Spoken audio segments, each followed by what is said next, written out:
What's that? Long after the last train had passed, as I was walking home, there it was around something as I approached it cautiously. It turned out to be a woman. "Are you okay?" I couldn't help but rush over and ask, to which he weakly murmured, "I'm hungry," with pastilla ways off in my wallet, feeling light.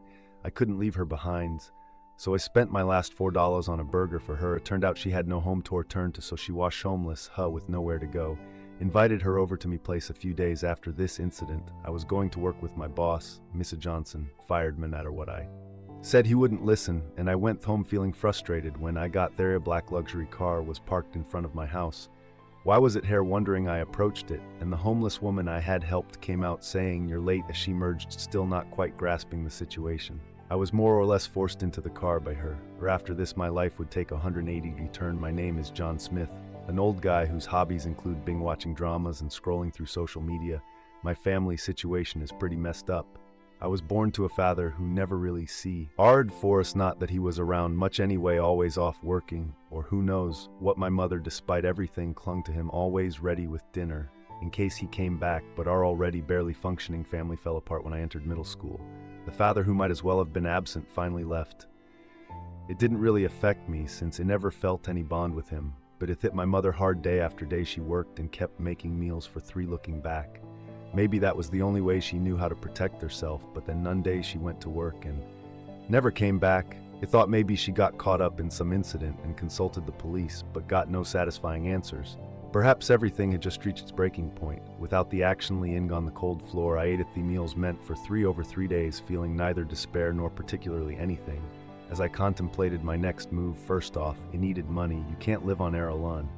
I sought advice from teachers and job centers, trying to find a way to get some skills, but it seemed noon was willing to take a chance on a kid like me, until one day a turnin' point came. Apparently my teacher had a contact who was willing to hire me. Desperate, I went to meet this person on the designated day. He was already at the dinner. Even a kid like me could tell was fancy, but it had a north that wasn't off-putting. Back then I was anything but clean, having had my water and gas shut off. Anyone looking from the outside would have probably felt dizzy from the stark contrast, but this man, upon seeing me, spoke in a calm voice. "You must be John.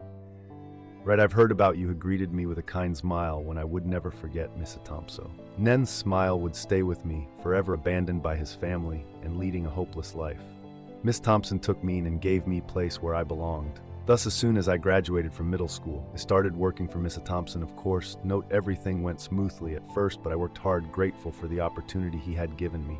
Even after I started working, Mr. Thompson, understanding my family situation, would often checking on me in chat, which I deeply appreciated and helped me grow stronger. When I was promoted to supervisor a few years later, he celebrated by taking me out for drinks, saying, "Don't tell everyone about this." He innocently laughed and took me to a fancy restaurant I could never afford on my own. I was so moved by the parade of dishes that I eagerly devoured them, given my growing appetite. Mr. Thompson watched me without judgment, with a gentle, "Look, you're doing great living on your own without parents. I don't know what you think of me, but it's okay to think of me." This said with a laugh. Embarrassed, I could only nod my head and continue to stuff my face with food. As the evening and the drinks progressed, the conversation turned to Mr. Thompson's family, gazing at the swaying glass of alcohol. Mr. Thompson began to share bits and pieces. It turned out Mr. Thompson had a blood-related brother working in the company unknown to me. Executive Vice President Leonardo Moore is his biological brother, adopted by the Moore family relative during their childhood. Mr. Thompson had wanted to get along with his brother, but his brother resented being adopted out and harbored ill feelings towards Miss Thompson, who had remained in their original home, although I've never talked about it with him. Our company was struggling during my father's, and there was a genuine risk of failure, leaving our family destitute. The Moore family offered to adopt them back, then perhaps hoping to spare my brother from that fate. But of course that might not hold much significance for him. Mr. Thompson said, taking a swig of his drink before continuing, "Thanks to various people's help and my parents' actions, the company survived, but they always regretted sending my brother away crying until the end. I hope we can understand each other and become Ariel family someday." Mr. Thompson said weakly, comparing him to my own family, offered no insights, feeling that anything I could say would be pointless. I found no words to offer, and simply patted Miss Thompson's back later with Miss Thompson quite dark in the care of his secretary, Miss Davis, and decided to head home. "I'm sorry for keeping you so late," I apologized on behalf of Miss Thompson. Miss Davis smiled coolly, replying, "No, it's quite normal for me's the president's secretary, but it's been a while since he drank this much. He must have been really happy about your promotion. Congratulations." With that, Miss Davis briskly took Miss Thompson away. I washed their car until it disappeared, my nose tingling. I continued to work hard, but then an incident occurred. "Mrs. Thompson, are you okay?" "Mrs. Thompson," Miss Davis's voice echoed in the president's office, wondering what had happened. Employees rushed in, and I hurried over as well, pushing through the crowd to the center of the commotion. I found Miss Thompson laying there pale and weak as the ambulance took Miss Thompson away, and Miss Davis held his hand tightly, calling to him. The scenes done relieving me in a daze. It seemed the rest of the employees felt the same way. Nobody was really putting their heart into their work, just going through the motions day by day. Later, Davis took over the morning assembly in place of the president and shared Mrs. Thompson's diagnosis with the rest of the staff. It turns out that a busy period had exacerbated a chronic condition. He had the doctors advised him to stay in the hospital for observation. But Miss Thompson, always mindful of the company, was adamant about leaving. It was only Miss Moore, the executive vice president, insisted that the company could handle his absence, urging him to take the time off that Herr Lented, perhaps reassured by Miss Moore's words. Miss Thompson was able to rest, easy away from the company. Catching a glimpse of Miss Moore afterward, his expression was unreadable, his eyes impassive. Although Miss Thompson had said Miss Moore resented him, it's possible that in his own way he actually held a deep respect for him. After hearing Davis's report, the employees let out sighs of relief. Many hair were drawn to this place by Miss Thompson's character. I was relieved to heart that Miss Thompson was taking it easy. Following this, everyone worked even harder under Miss Moore's lead, wanting to make sure everything was in good shape for Miss Thompson's return. I shared that sentiment and continued my work as usual. While Mrs. Thompson was away, months passed, and it was time for Miss Thompson to return. Everyone was in a celebratory mood. Almost floating on air, the sound of an engine grew louder, and when I darted outside, there was a black luxury car parked in front of the company. Davis stepped out from the driver's seat and respectfully opened the rear door. Mrs. Thompson emerged with a mischievous smile, and everyone nearby rushed over to greet them. Watching this scene from inside, I felt a warmth in my eyes. I thought things would go back to normal, but then I overheard my colleagues talking. "Hey, did you hear there's going to be an emergency shareholders meeting today?" One of all times, their whispering made me furrow my brow in confusion. It was odd indeed. Why hold a shareholders meeting next?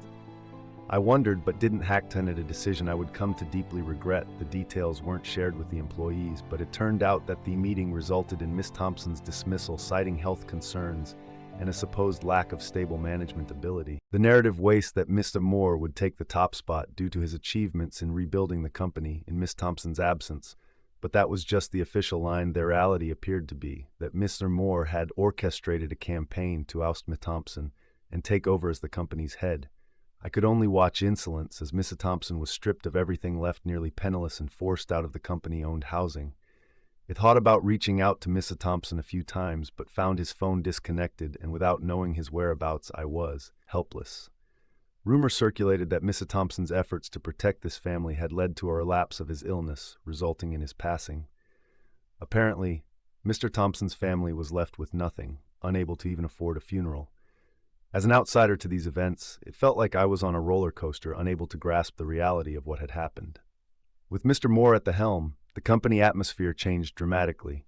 What had been a culture of mutual support shifted to one centered around Mr. Moore. He began by visibly sidelining employees loyal to Miss Thompson, with Mr. Thompson's supporters among the executives and his secretary Davis being the first to go. Close associates of Mr. Thompson in positions of authority were demoted, while other staff were either reassigned to menial tasks or left in dead-end positions. Of course, I was no exception. Having received favor from the president, I was transferred to a department under Moore. It was like being in hell. "Hey, you're still not done with your work. The previous president had no eye for talent, favoring someone like you. From today on, I'm going to train you properly, so prepared." With a hearty laugh, Moore began his harassment, starting with that statement. Every day he dumped an impossible amount of work on me, ensuring I was stuck doing overtime. Once I expressed my concerns directly to Moore, saying the workload seems manageable, he sneered in response, offering no solution. Glancing around, everyone averted their eyes, saying nothing. My surroundings had been taken over by Moore supporters, and those who didn't want to end up like me simply followed Moore to avoid trouble. By making an example out of me, Moore further established his dictatorship. I thought about quitting more times than I could count, but I saw the president as a peril figure. If I quit, I feared other employees who admired the president would become Moore's next target.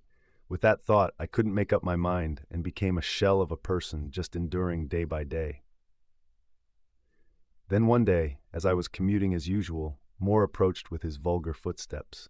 "Hey, John, what the hell is this?" he said, slamming a paper on my desk. "Is this a bill?" he asked. The paper claimed I had lost company documents causing damage to a client. "How do you plan to take responsibility for this, John?" Moore grinned as if he had just won a prize. I couldn't stay silent and reflexively retorted, "Wait a minute, I wasn't in charge of this deal. I was only tasked with organizing internal documents. You who assigned me this task know that best." But Moore dismissed such concerns, stating, "I don't understand your point. Regardless, there will be consequences. You're getting a pay cut. Ensure it doesn't repeat." With mixed feelings of wanting to retort and a sense of defeat overwhelming me, I ended up just hanging my head. That's how I ended up with a significantly reduced salary from an already modest income. Just one more week until payday. Lately, working overtime had become the norm, and walking home by the light of the street lamps had become a daily ritual. Even if there were taxis or trains available, my meager funds wouldn't allow for such luxuries, so I resigned myself to walking. That's when I noticed a figure curled up under streetlight. Muttering to myself, I cautiously approached, only to find it was a person lying there weakly with somewhat dirty clothes. "Hey, are you okay?" I asked. Normally, I wouldn't dare speak up, but something compelled me to reach out. Slowly lifting her head, tucked between her knees, she looked at me with blurry eyes. It was a woman. Her slightly damaged hair and gaunt cheeks seemed painfully vulnerable. "Are you okay?" I asked again. She mumbled something indistinct. Leaning closer, I heard her whisper faintly, "I'm hungry." I rushed to the nearest fast food store and bought her a burger. Returning to her, I offered it. "Please eat this if you like." Suddenly energized, the woman devoured the burger with fervor. "Thank you so much," she said after finishing the burger, patting her stomach contentedly. She had this endearing quality reminiscent of a small animal. At the same time, something about her felt nostalgically familiar. I couldn't place it, but I couldn't leave her alone. Smiling warmly, unlike before, I suggested, "It's not rubble, really. I only wish I could have bought more than a single burger. If you'd like, you could come to my place. It's not much, but it'll keep you out of the rain at least." The woman blinked in surprise, frowning slightly. "Well, if it's you, I think it'll be okay. Would that be all right?" Her smile left me at a loss for words again. Together, we walked back to my rundown apartment. My previous apartment was a bit nicer, but I couldn't afford the rent anymore, so I moved here. Well, it turned out to be a blessing in disguises, since it's closer to work, which is great for someone like me who often misses the last train due to overtime. "May I come in?" she asked as I opened the poorly fitted door. "Sorry, there's not much here. Just find a spot to sit anywhere," I said, pouring water into a rugged cup for myself. We had walked a fair distance, so she must be tired too. I offered the cup to her as she looked around curiously. "Thank you for everything," she said, taking a sip and smiling, evidently thirsty. "Thank you for everything. My name's Malene," she introduced herself, radiating a certain innocence. "Sorry, but have we met somewhere before?" I blurted out, immediately feeling embarrassed for sounding like I was hitting on her. "No," she shook her head gently, saying no without any sign of offense. Soon, the sound of rain pounding against the window filled the room. It seemed the rain had started to pour. Relieved that I hadn't left her outside, I couldn't help but wonder what would happen next. What if she leaves tomorrow and ends up curled up somewhere like before? In rain like this, she wouldn't stand a chance. And despite this country's reputation for safety, dangers lurk everywhere. I'd curse myself for life if something happened to her, I said to Malene. "If you need a place to stay, you're welcome here. I'm often busy with work and return home late, so it's almost like living alone." Her face lit up for a moment before she frowned, hesitating. "I appreciate it, but I don't want to intrude on your life, and besides," she glanced briefly at my room's worn walls, clearly seeing through my financial situation. "But it's dangerous for a woman to be out alone, especially after what happened today. Plus, I'm just short on cash this week. Pays next week, so it'll be fine," I assured her, and she laughed softly. "Then may I take you upon your offer?" I nodded emphatically. That's how our cohabitation started. But on the first night, I came home late due to work, expecting her to be asleep.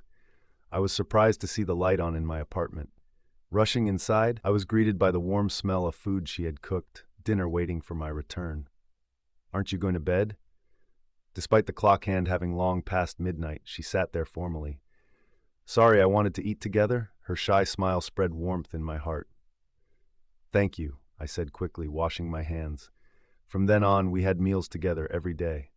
Malene would always wait for my return, no matter how late, prompting me to hurry home more often. One day, as we were eating, Malene casually asked, "Why do you come home so late, John?" There wasn't really anything to hide, so I told her about my current situation and more. She got visibly upset, raising her voice. "What's with that guy? That's terrible." A loud bang from the next room made me quickly cover her mouth to silence her. Muffled, Malene gestured that it was okay, and trusting her, I removed my hand. "Honestly, Moore is awful. Feel free to bring your work home. I'm here, so I can lend a hand." Her calm offer caught me off guard. The next day, I actually brought work home, and she helped out, doing a great job. It seemed she felt bad about not doing anything while staying with me, so it worked out well. Thanks to having time to rest at home, truly it was a sight to behold. After careful consideration, we've determined that Mr. Moore can no longer be trusted with the company. It's unacceptable for someone in his position to jeopardize the company for personal gain. We're ready to move forward with a resolution. Watching Madeline speak, the shareholders nodded in agreement, and the resolution began. I swallowed hard, watching intently. I had expected Moore to say something, but it seemed he no longer had the energy. In the end, a majority agreed to Moore's dismissal, and he was removed from his position. Malene smiled at the outcome, and upon closer inspection, her eyes were slightly misty. Davis also quietly said, "We did it," while rubbing his eyes, likely harboring frustrations beyond my comprehension. As everyone prepared to conclude the meeting with applause, one person objected. "Wait, I've dedicated myself to this company. I did the things that good-natured people couldn't handle, keeping the company afloat. And yet, you dismiss me without understanding any of that." Moore looked disheveled, his usual composure gone. His rambling was met with disdainful looks, but he started yelling at Madeline, accusing her and his brother of betraying him, revealing his deep-seated resentment. "You're just like your brother, kicking me out of the places that matter to me." My idiot brother had the nerve to say, "Finally, you get it," when I offered to manage the company while he rested. Like hell, I understand. How could a castaway like me grasp the feelings of someone chosen like you? You cowards could never understand my feelings. Moore laughed brokenly as he approached Malene. Looking at Malene, it was clear her face was painted with fear. I quickly stepped in front of Moore. "What's this, a loser? I've got no use for a spineless person like you. Get lost." Seeing Moore spit those words out, all the things I had been holding back burst forth. "President Taylor thought of you as family. Everyone did what they did to protect you, and yet you selfishly hated and ousted the president, destroying any chance for reconciliation. That was all you." With those words, Moore fell silent, as if struck by a realization. A desolate silence spread throughout the conference room. After that, Moore said nothing and was peacefully dismissed. It turned out to be Moore who was kicked out of the company. After everything settled down, Malene and I visited President Taylor's grave. "It's been a while, President Taylor." I cleaned the grave meticulously as if to make up for the time we couldn't meet. We joined hands in front of the clean grave. "Dad, maybe you didn't wish for this, but we've avenged you." Malene's face was bright and clear. Then turning to face me, she said, "I couldn't have come to greet my father without you. Thanks to you, we've taken our revenge. Thank you so much." With a smile blooming like flowers looking at her, I couldn't help but feel bashful. All I could do was watch, but thinking back, perhaps I had inadvertently helped Malene in the same way I needed help before meeting the president, which would also serve as a way to repay the president. "I'm the one who's been saved by you time and again," I answered with a smile. The wind caressed our heads, tickling us as if we were being praised by the president himself. Afterward, the president's position was inherited by Malene. Davis returned to the company, breaking down Moore's dictatorial regime, calling back the original executives and restoring the unfairly treated employees to their positions. Thanks to Malene, my dismissal was also revoked, and at her request, I, a veteran, helped with the company's reform. After wrapping up a round of work, Malene and I decided to drink at my place. Back then, we could only afford a cheap burger, but now we returned to my humble home, leaping with bags full of liquor and snacks. The meal was far from the luxurious one I had with the president, but the taste of a meal shared with someone was enjoyable. Perhaps due to the alcohol, Malene's words started to slur a bit as she spoke to me. It's thanks to you, John, that the company is still going. Thank you so much. I plan to cherish and manage my father's company from now on, and I want you to continue supporting me. Hearing her words trail off softly, I couldn't help but laugh. There was no room for doubt in my mind. Of course, let's keep it up, I replied, and Malene smiled happily. In the process of running the company together, we grew closer, started dating, and eventually got married. Interestingly, both the proposal and the marriage were initiated by Malene, so I really looked up to her. After a while, Malene became pregnant with our child. When it came time for the birth, I took over as president, and I'm now working hard for the sake of our employees. You can think of me as your father. I remembered the president saying that. Marrying Malene and truly becoming a family with the president felt deeply fulfilling. I was saved by the president's attitude of treasuring employees like family. Inspired by him, I vow to cherish not only the employees, but also Malene and our child.